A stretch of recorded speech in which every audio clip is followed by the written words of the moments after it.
Assalamualaikum warahmatullahi wabarakatuh. Saya Ibnu Fajar Saleh, mahasiswa semester 5 shift 1 akuntansi Universitas Muhammadiyah Tangerang. Di video kali ini saya akan menjelaskan tentang salah satu grand teori yang saya pilih dalam mata kuliah teori akuntansi, yaitu agensi teori. Nah, sebelumnya kita pasti sudah tidak asing lagi dengan agensi teori ini. Nah, jadi saya akan menjelaskan sedikit apa sih agensi teori. Teori keagenan atau agensi teori menjelaskan bahwa hubungan agensi muncul ketika satu orang atau lebih atau prinsipal memperkerjakan orang lain atau agen untuk memberikan suatu jasa dan kemudian mendelegasikan wewenang pengambilan keputusan kepada agen tersebut, menurut Jensen dan McLean pada tahun 1976. Menurut Jensen dan McLean pada tahun 1976 juga menyatakan bahwa perusahaan merupakan hubungan kontrak yang legal antara pemegang saham atau prinsipal dengan manajemen atau agen. Dalam hubungan ini seringkali timbul konflik karena adanya perbedaan kepentingan dalam mengkaitkan antara struktur kepemilikan dengan kinerja bank. Terdapat satu hal yang tidak dapat dipisahkan dari pencapaian sasaran organisasi bank serta kinerjanya, yaitu manajemen atau pengurus bank. Pencapaian tujuan dan kinerja bank tidak terlepas dari kinerja manajemen itu sendiri. Agensi relationship didefinisikan sebagai kontrak di mana satu atau lebih orang yang disebut owners atau pemegang saham atau pemilik yang menunjuk seorang lainnya yang disebut agen atau pengurus manajemen untuk melakukan beberapa pekerjaan atas nama pemilik.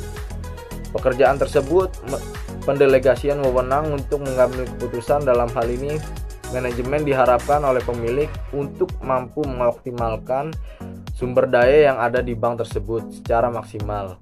Bila kedua pihak memaksimalkan peranan atau utility maximizer, cukup beralasan apabila manajemen tidak akan selalu bertindak untuk kepentingan pemilik.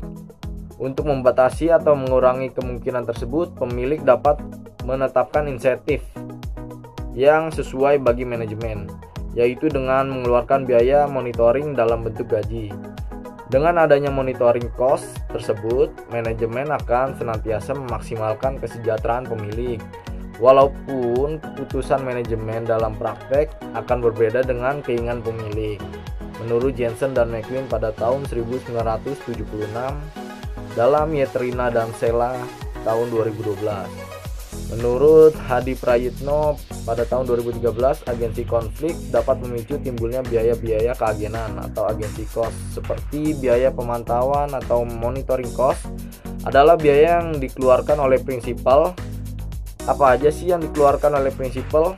Yang pertama itu ada biaya pengukuran dan evaluasi kinerja agen, biaya perencanaan dan penerapan indeks kompensasi manajer, dan lain-lain. Kemudian ada biaya pengikatan atau bonding cost, adalah biaya yang ditanggung oleh agen.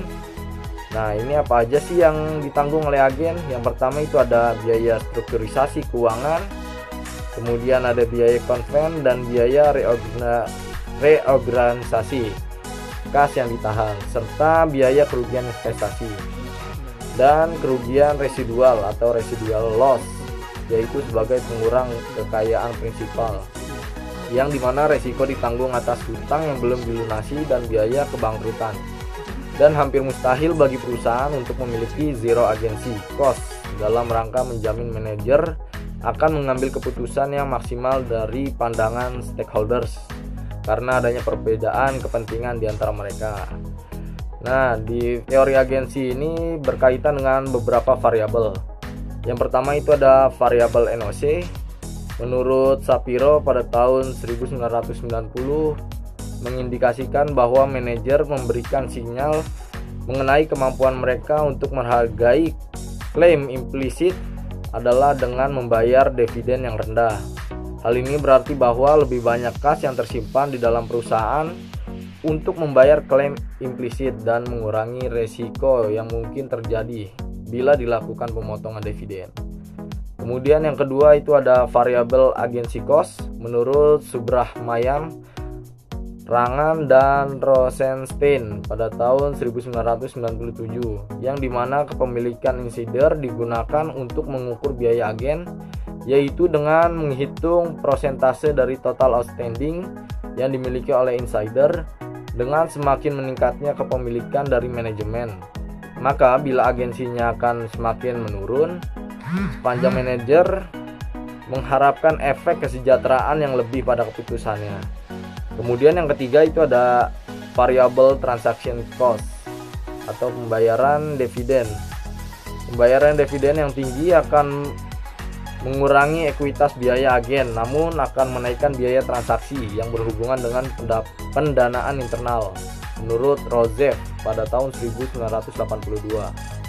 Perusahaan yang memiliki pengalaman ataupun yang mengharapkan tingkat pertumbuhan yang tinggi akan mempertahankan rasio pembayaran dividen yang rendah untuk menghindari biaya untuk pembiayaan internal, karena tidak dapat digunakan pengukuran secara langsung terhadap biaya transaksi. Maka digunakan variabel pertumbuhan yang dipakai sebagai proksi yang diciptakan oleh Barton, Hill, dan Sudaram pada tahun 1989. Kemudian yang keempat itu ada variabel firm size. Ukuran perusahaan merupakan variabel penduga yang banyak digunakan untuk menjelaskan variasi pengungkapan dalam laporan tahunan perusahaan. Hal ini dikaitkan dengan teori agensi, di mana perusahaan besar yang memiliki biaya keagenan yang lebih besar akan mengungkapkan informasi yang lebih luas untuk mengurangi biaya keagenan tersebut. Nah, yang terakhir ini ada variabel konsentrasi kepemilikan. Konsentrasi kepemilikan merupakan suatu ukuran dari keberadaan pemegang saham yang relatif dominan dalam sebuah perusahaan. Terdapat dua jenis kepemilikan jika dilihat dari jumlahnya, yaitu kepemilikan terkonsentrasi atau mayoritas dan kepemilikan menyebar atau minoritas, menurut Ruth Potsi dan Chasmi pada tahun 2011. Dan penelitian memberikan hasil bahwa konsentrasi kepemilikan berpengaruh signifikan terhadap praktik manajemen laba. Hubungan ini tidak selalu berjalan harmonis. Adanya perbedaan tujuan antara prinsipal dan agen yang menyebabkan timbulnya masalah agensi. Salah satunya adalah manajemen laba.